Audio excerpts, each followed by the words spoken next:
ازيكم عاملين ايه؟ يا رب تكونوا بخير. ان شاء الله احنا خلاص بقينا في اخر الشهر، فان شاء الله هنعمل مع بعض اكلات كده على قد الايد، وبفرخة واحدة بس هنعمل اصناف كتيرة منها. تابعين الفيديو لحد الاخر علشان نشوف احنا ان شاء الله هنعمل بفرخة واحدة، يعني بالفرخة مثلا ب50 جنيه. هنعمل بيها كل الاكل ان شاء الله. وتعمليه وان شاء الله يكون مشرفك قدام زوجك واولادك. هنبدأ دلوقتي ديت بانيه بتاع صدر الفرخة.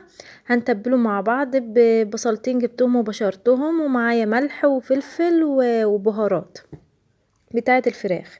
لو مش عايزاه تحطي ملح وفلفل بس مفيش اي مشكلة. ومعايا علبة زبادي هنزلهم هنا على البصل، بس انا معلش الخطوة ديت حطيت يعني البصل على على البانيه على طول، لكن انا هرجع تاني وهحط عليهم علبة الزبادي. يعني هنشوف دلوقتي من فرخة واحدة هنعمل اطباق، وان شاء الله يا رب هتعجبك وهتشرفك ان شاء الله قدام زوجك، وبافكار برضو ممكن تعملي بيها بكميات كبيرة برضو. دلوقتي بقى انا خلطت هنا الزبادي مع البصل والتوابل بتاعتي، وممكن تاخدي مية البصل بس انا صراحة حطيت التفل وكله مع بعضه. دلوقتي بقى انا هتبل الكمية كلها وهرجع لكم تاني. انا تبلتها اهوت، هغطيها وهدخلها التلاجة. انا كنت عاملاها قبلها بيوم، عاملاها بالليل. هدخلها بقى دلوقتي التلاجة، وهنبدأ بقى دلوقتي هنعمل المكرونة مع بعض. إيه هنقول بسم الله. هنا بقى معايا صينية حطيت فيها معلقتين من الزبدة ومعلقة من السمنة كبيرة. وهنا في الحلة التانية اللي هناك ديت حطيت معلقة ملح، وحطيت فيها طماطماية وورق لورا وحبهان وروزماري وزعتر وفلفل اسود برضو، علشان هسلق فيها هنا وراك فراخ. كان حماية جايبهم لي عشان اعملهم له. وهنا في الصينيه اللي احنا حطينا فيها الزبده نزلت فيها بصلايه مفرومه صغيره عشان المكرونه تتشوح عقبال ما انزل الفراخ. احط بقى الفراخ كده وهسيبها تستوي خالص.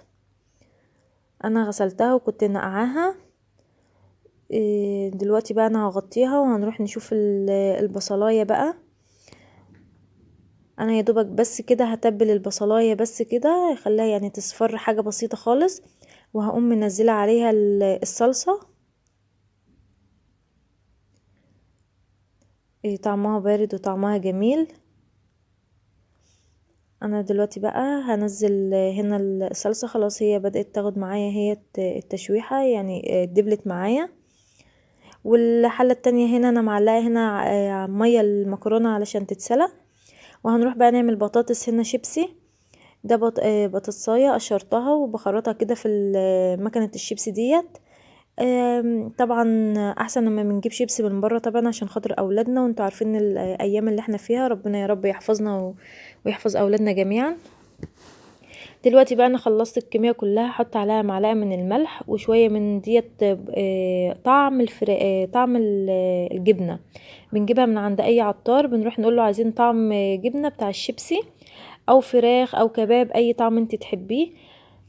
انا هقلبهم بقى مع بعض، وهنزل عليهم معلقه كده من الخل، وهقفل عليه واسيبها بس تاخد من الاطعمه اللي فيها. دلوقتي بقى انا طلعت البانيه من التلاجة عشان هنغلفه. اهوت البانيه بعد ما طلع من التلاجة. هنا بقى معايا بيضايه ومعايا نص كوبايه من اللبن. البيضايه ديت هحط عليها شويه من الملح وشويه من الفلفل، وهنزل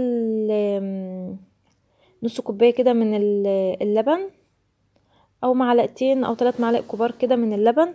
بس علشان انت عارفين البيض بيبقى لازج، اللبن بيخليه يعني اعرف ان انا اتبل فيه انزل فيه يعني البانيه، بيفك لي البيض شويه. وهنا في الصحن التاني حطيت هنا دقيق، هنزل عليهم معلقتين كده من النشا وهقلبهم مع بعض. يعني شوف انا دلوقتي عملت بانيه اهوت. والحمد لله كفينا كلنا، وكمان حماية جه عندنا واتغدى معانا، والحمد لله الاكل كان طعمه جميل ومش مكلف خالص.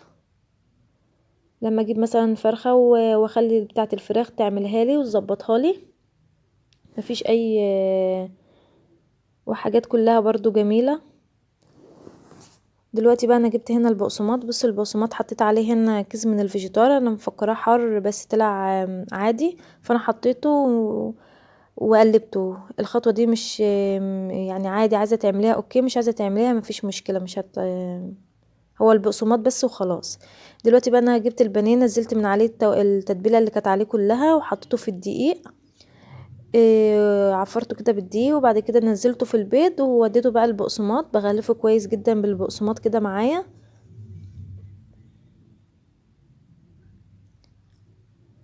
انا بقى بعد ما اتبل، بعد ما اغلف البانيه كله معايا، هدخله جوه في التلاجة علشان بس الطبقه اللي معايا دي تمسك على البانيه.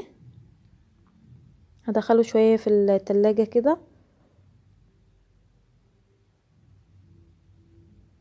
يعني انا بعمل الاول في الدقيق وبعد كده في البيض وبعد كده برجعه تاني للبقسماط. هنا بنتي بتساعدني.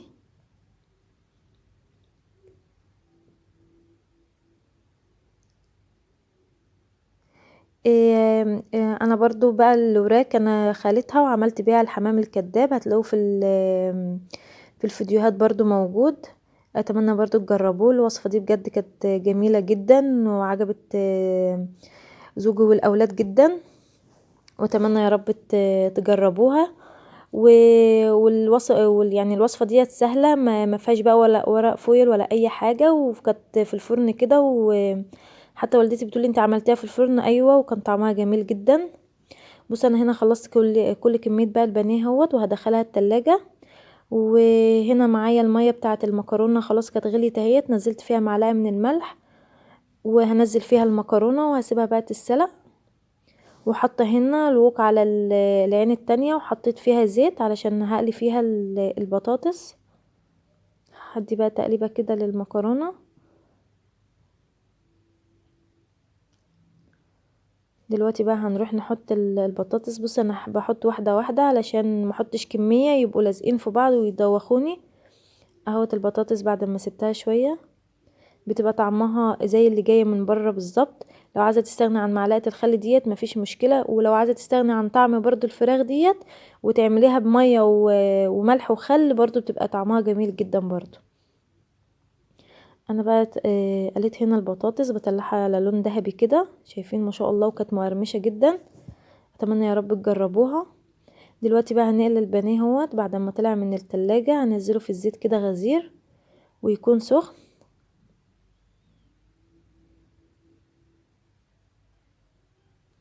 انا هنا الفراخ خلاص معايا استوت اهيت، والصلصه برضو. انا دلوقتي هشيل الفراخ هطلعها. ما شاء الله ريحه الشوربه بتاعت الفراخ كانت جميله.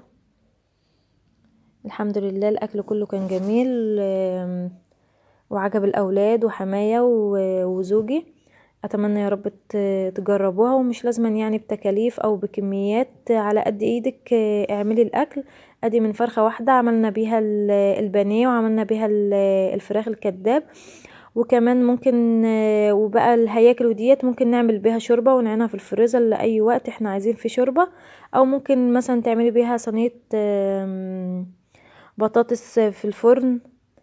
مش شرط يعني كل يوم نعمل فراخ ومش عارفه ايه وكده. انا زي ما طلعت اهوت لون ذهبي. انا هنزل بقى الكميه التانية اللي معايا. ما شاء الله صدر الفراخ ما شاء الله طلع لي كميه حلوه من البانيه يعني. دلوقتي بقى انا هبدأ هنا اتبل احمر يعني الفراخ في الفرن. معايا هنا معلقتين من الصلصه، حطيت عليهم مكعب من الزبده كده ومعلقه من الزيت وشويه ملح وشويه فلفل، وبغلف بيهم وش الفرخه ودخلتهم الفرن. دلوقتي بقى هننزل هنا المكرونه. الصلصه خلاص استوت معايا وحطيت فيها ملح وفلفل بس. واول لما بدأت بقى الصلصة تستوي نزلت عليها المكرونة واديتها تقليبتين. وادي البانيه اهوت بكمله اهوت بقليه يعني. وهنا كنت بعمل بسلة لحماية يعني، كان عايز بسلة جنب الفراخ. دلوقتي بقى انا خلصت كده البانيه، وهنروح نقدم بقى الاكل كده مع بعض برضو. شايفين ما شاء الله يعني الفرخة طلعت معايا كمية قد ايه. اتمنى يا رب الفيديو يكون عجبكم. وادي خلاص خلصنا الاكل اهوت، والشوربة ما شاء الله كانت ريحتها جميلة. وحطيت وعملت كمان سلطة. هنا البنات بيقولك دولت الطبقين بتوعهم يعني.